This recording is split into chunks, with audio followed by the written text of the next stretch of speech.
A guide you to create a second YouTube channel on your mobile. So let's hop into the Chrome. There you can search for youtube.com. youtube.com, here it is. There it will take you to your YouTube channel, and from there you need to request for the desktop. For that you can tap on three lines, and there you can tap for desktop side. Now the desktop site will be up here. From there you need to tap on your profile in the very top, and here it is. Let's say if you zoom in, you could find the settings. This is my account, so I can tap on my profile. There I can tap on settings. From there you could see below my account name, I could find create new channel. I can tap on that. It will take me to the page where I could create. So I can tap my name. Let's have Meena Meenakshi.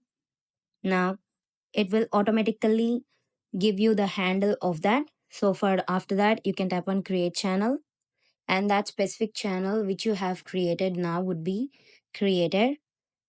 Now you can check the channel. Here you can see Meena Meenakshi channel has been created.